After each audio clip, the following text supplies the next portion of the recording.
Howdy folks, welcome to the channel, Rockin' the Country. I'm Don, where I do non-pop country music reactions, and I include folk in the country family umbrella, traditional, naturally, that is country, bluegrass, western, could be red dirt, Texas swing, something like that, Cajun, all that fits in the non-pop country music umbrella that I react to. And MontaukEd made a gift to the channel. So Ed, thank you for this gift, my friend. I loved what you said in it, that you just want to hear my thoughts on this because you've had some difficulty sorting through it, which means if you've had difficulty sorting through it, I cannot imagine what it's going to do to me. Mary Chapin Carpenter's Something Tamed, Something Wild. Now, I don't know if there's... Now, in the title on her channel, it doesn't have a comma after Something Tamed, Something Wild. So maybe Something Tamed, Something Wild, like tamed is a verb there as opposed to an adjective. So let's find out if, like, something that had been tamed, something tamed something wild. Someone tamed someone wild. I don't know. In that vein. All right. You've already got me spinning, Ed. Here we go.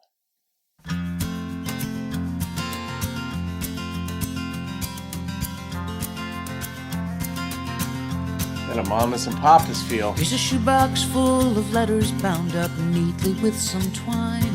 Each one was like a diamond. Now the jewel is lost to time. My reward is in the knowing that I held it in my hands for a little while. Okay. What else are there but the treasures in your heart? Something tamed, something wild. She sang it like the comma. For every time that I've been foolish, when I'd wish that I'd been wise, the power of regret still gets me right between the eyes. And sometimes I want to weep with nothing but the tears of a little child. All right, so far it's sort of following a natural progression of just regret, and the letter could have been an absolutely beautiful letter that somebody had written her from way back in the day in a relationship that went wrong because she screwed it up. That, I don't mean Mary Chapin personally, I just mean the singer in the song, the character represented by the vocalist in the song. But then she brought a child into it, and I'm like, oh boy, let's see. I mean, it could go in the direction of divorce, it could go in the direction of anything. What else are there but the lessons in your heart? Something tame, something wild. Here's a map I've memorized of everywhere I've ever been, and the faces of everyone I've loved and left to try again. I couldn't make out what they were saying, so instead I listened hard to what's inside. What else is there but the voice inside your heart? Something tamed, something wild. It's really about growth and experience in life. So far.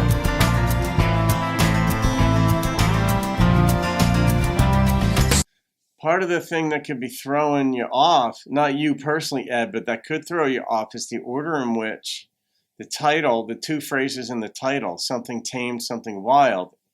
If it had started something wild, something tamed, you'd say, well, that's a normal progression in life. And that's sort of how the song seems to be going, or thus far, where you start, when you're younger, you're foolish, you do stupid things, and you pay a price for it. And over time, if you have a conscience, you settle down and you become a little bit more tame. Certainly true in my case, I can say. My younger years were crazy, as a lot of people have that. And then you make your mistakes and you hurt someone, and you know, or you've even gotten hurt. But in this context, yeah. Some nights I'm woken up by something stirring in my chest.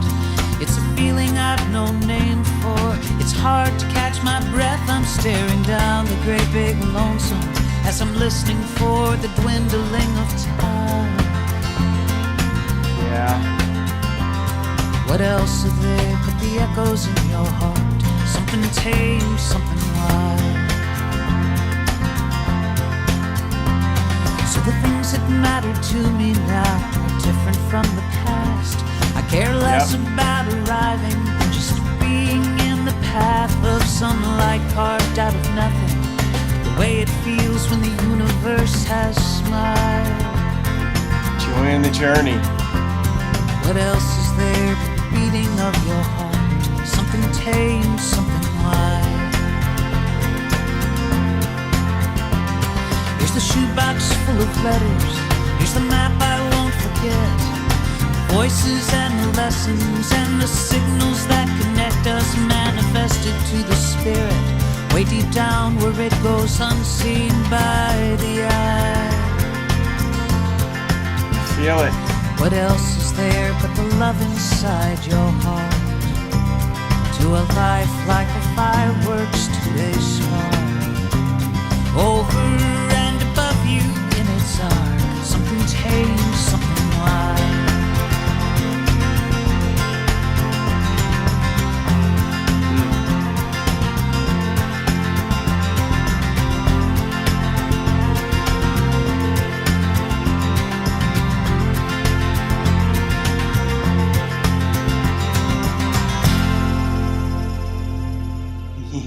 Yeah.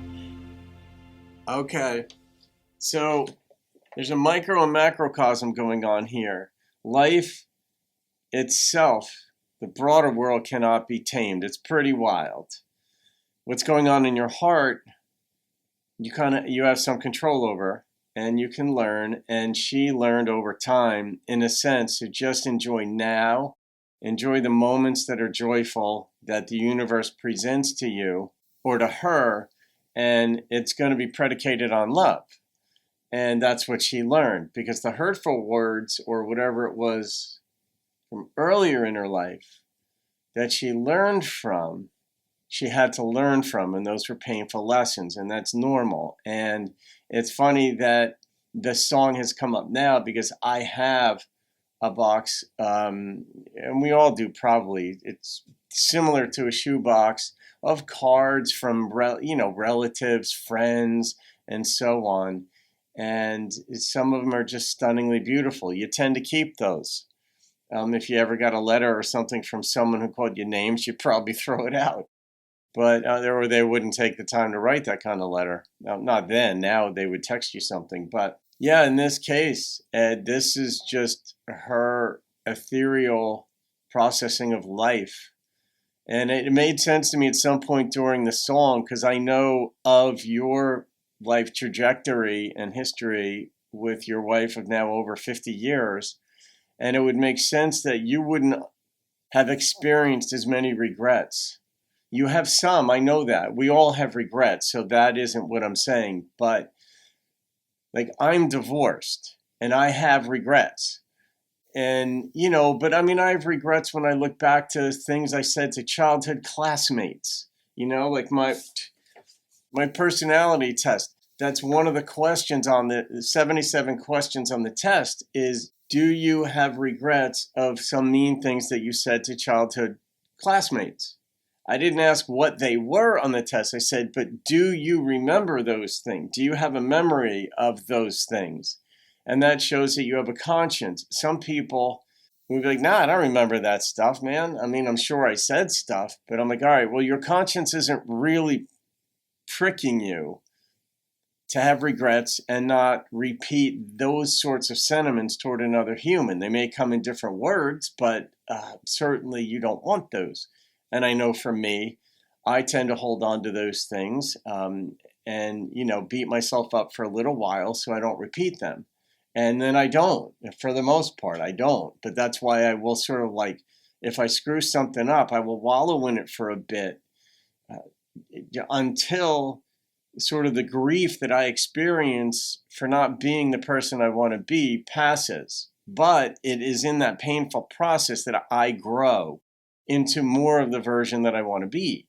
I would understand that you're such a good man, Ed, that you don't necessarily have to probe your soul or your experiences as maybe deeply as some of the rest of us. But I know you do. I know you pay attention because we've spoken, and I know how you search constantly so you don't make those mistakes. But within the context of this song, she's got love, well, regrets. They're in the form of letters. They actually could be love letters of people that did not work out or people she disappointed or hurt, but that she grew into. So there was something that was wild in her, something that was tamed, but in a sense, come full circle, she kind of accepts who she is. Toward the end of the song, she realizes it's in love that all of these things will manifest in their highest form. And so she's going to embrace those moments in her own life. So that's how I hear this song, Ed. So, all right, I'm going to rate this. I love these brilliant artists and lyricists, people who in high school I would have had nothing to do with because I was a jock and a partier a little later, senior year in high school into college, and I just didn't identify with the artistic crowd.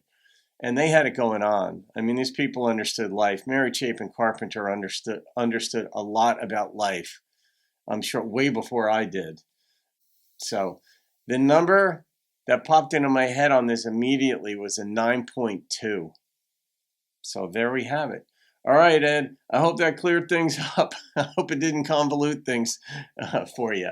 Have a great day, folks. I'll see you on another video. Keep rocking the country and folk.